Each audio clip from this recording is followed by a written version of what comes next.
Yo, what is up everybody, it's your boy Audacity here. Having a fantastic day so far, but today before we get into today's video, which is me giving a review of Modern Warfare 2 2022, before we get into that, I just want to say as of right now on the 1st of December 2022, they are having a double XP going live right now in Modern Warfare 2 for about up to 24 hours, I think that's what they said, so have fun grinding. But anyways, let's get right into the video here. So Modern Warfare 2 has been out for about 34 days, I think is what it is, so a little over a month here, so let's give me some time to play the game enough to where I sort of feel like I have a good reading of it to where I can actually give a solid review about the multiplayer. So I will admit that I do have more negatives about this game than I do positives, but the weird thing about that though is that I actually do enjoy this game. I just believe that there are things that they should switch in this game which will make it even better. So let's hop right into it with the negatives. So let's start off here with something that has been in the Call of Duty game since 2019. It kicked off in Modern Warfare 2019 and it seems like the entire community has hated it and has asked them to take it out, and they keep saying no. If you can't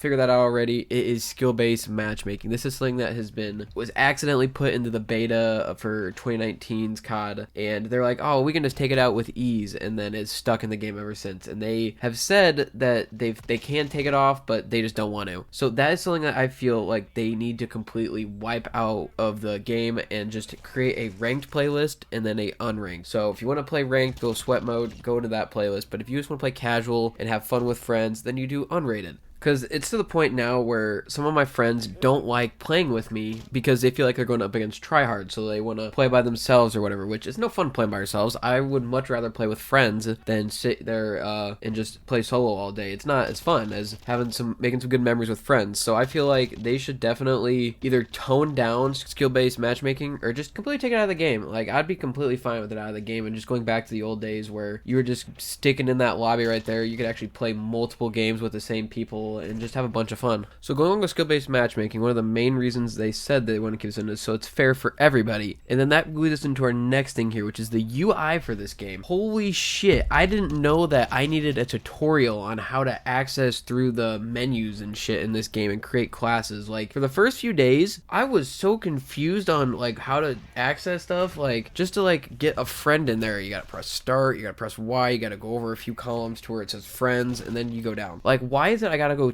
3 to 4 extra steps just to do that when before all you had to do was press like Y? It was your friends list, and then if you switch left and right on there, it made it very clear. You had friends list, you had recent players, and that it was so simple back in the day. Why do we have to make it to where it's so confusing? Like, right here is one of those key examples that I've seen of where Call of Duty has something that's perfect, no one's complained about it, and then they switch it up for no reason, and it's then worse than what they had before. If we weren't complaining about it, why would you switch it? Because that means it's doing good. There's nothing we dislike about it. But no, now I gotta go through a full-on tutorial that's not even in the game of how to figure out how I access this to do this. It's like, come on, just make it simpler. And then going along with that, like with the create a class section in this, it doesn't even work if you're partied up. I have noticed that if I'm playing by myself, I can create a class like in the game lobby before the match starts with ease. But if I play with friends and I'm not the host, if I go to create a class, it like accesses my Warzone classes for some reason. Like, I'm in multiplayer, I'm not playing Warzone. Why is it you're gonna have it to where I can create a Warzone class where I gotta go through all the trouble of clicking the weapon that I'm using to like level up, making sure like, oh, this is where I'm at with it, or like this is what camo I'm on. I go through all that trouble, and then half the time I have to wait till I'm in the game to if I want to edit my class. Why is that a thing? This has been out since day one the game came out. So 34 days we've been having this issue and nothing has been fixed with that,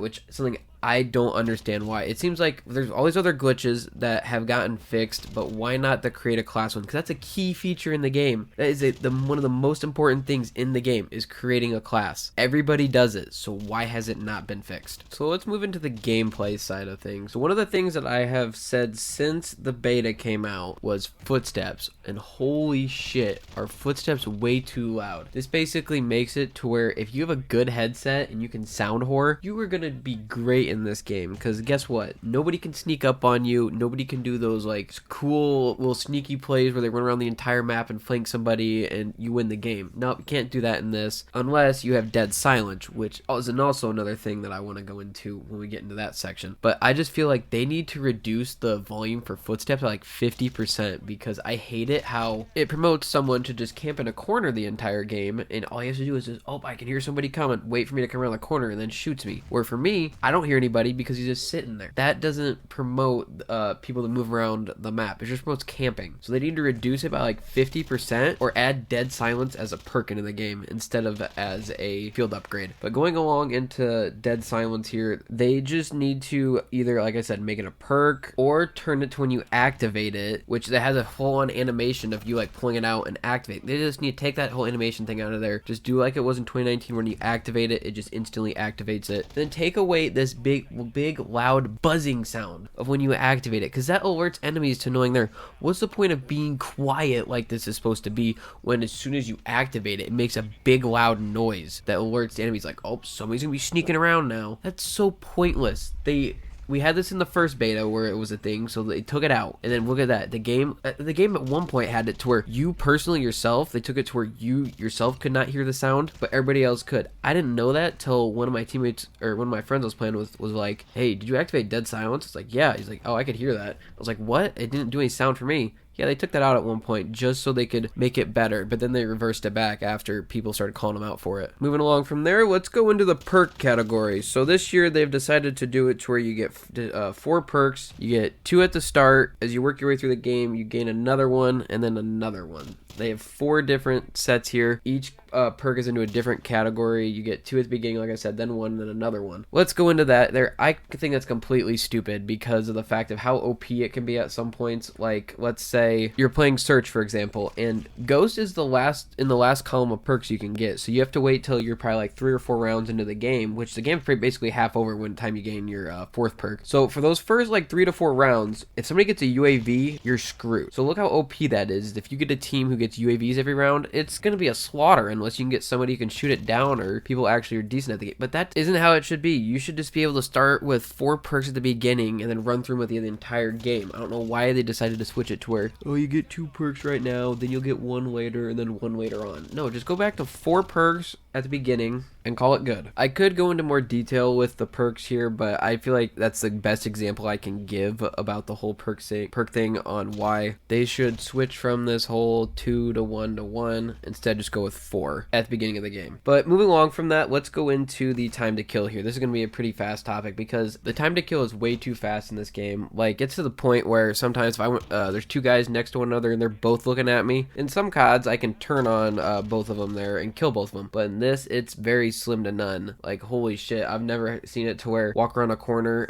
to get a little fast peek in. Nope, I can't even peek that corner because as soon as somebody sees me with an AR, an SMG, or whatever, as soon as they shoot me, I'm dead. Like, there's no reaction time into this. It's very hard also to turn on somebody if they miss their shots. It's like, I feel they should go back to like BO4's time to kill in that game right there had a pretty good time to kill. Just something, man. Like, just do something to where the time to kill isn't as fast as it is, because like, holy shit, it is way too fast. But moving on from that, let's talk about the maps, which I can say, like, this isn't exactly all of them because of the fact that they're dealing with some legal issues for some of the maps. Like Museum, that was taken out of the game because of legal issues.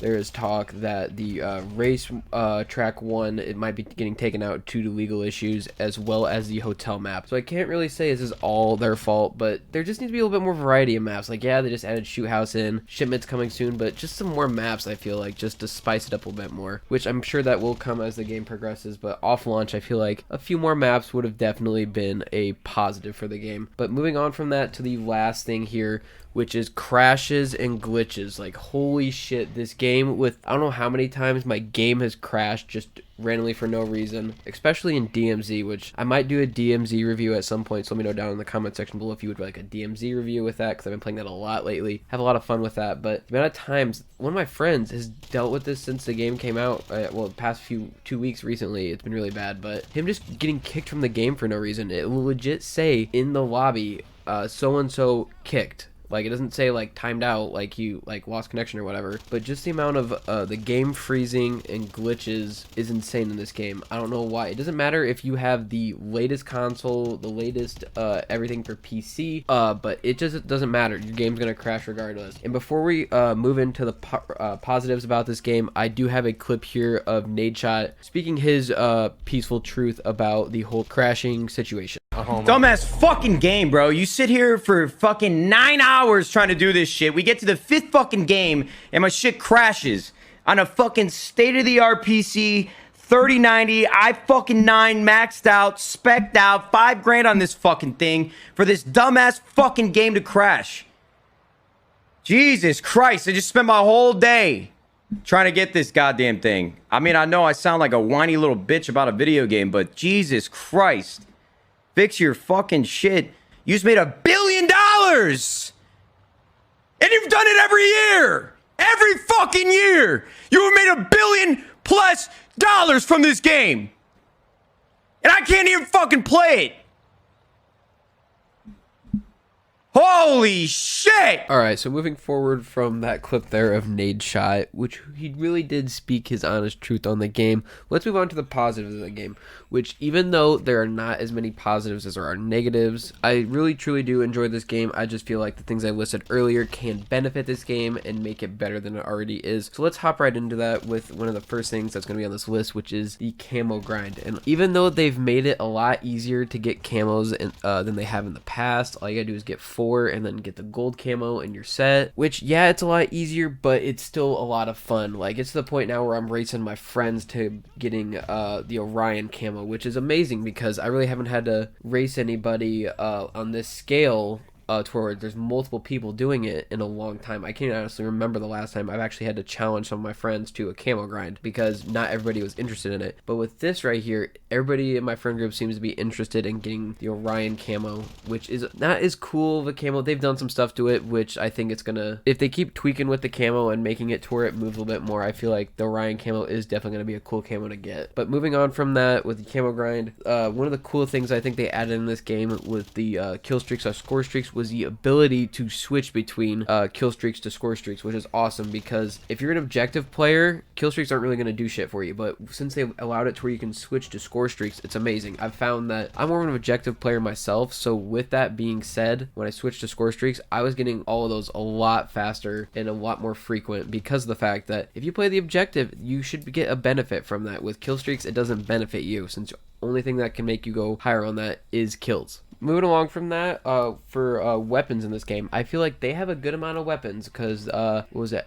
Base off launch, we had 51 weapons in total. That's primaries and secondaries, and they've added 4 recently, so we're up to like 55 weapons, which is a very good start for the game. I feel like that's one of the things that they really did push for on launch was having enough weapons and enough variety to where everybody could find a weapon that they enjoyed using. While we're on the topic of weapons here, I want to say that in 2019, Infinity Ward did an amazing job with the detail with weapons, being able to view them and just the detail, the sound, everything like that. And they did the same thing this year, which I think they topped it once again, which is amazing. It's the little things like this in video games that I really like. Just the amount of detail they put into something is just amazing. So one of the main things that I will say here that they have at least done in the past week or so with certain like game breaking glitches is they have been very fast to patching them, which is really, I'm very surprised to say, because normally when it comes to patching stuff, Call of Duty usually waits till they make a season patch instead of making a small direct one just to fix something. I've noticed a lot of times I've gone on my Xbox and I've gone over to my updates and Call of Duty got an update, or I'll load it and it'll say game requires a restart due to update, which is very surprisingly because normally, like I said, they don't normally do this shit. But with some of the game breaking glitches, like the money glitch they had in DMZ, that thing got patched in like 24 hours, I think is what it was. They found different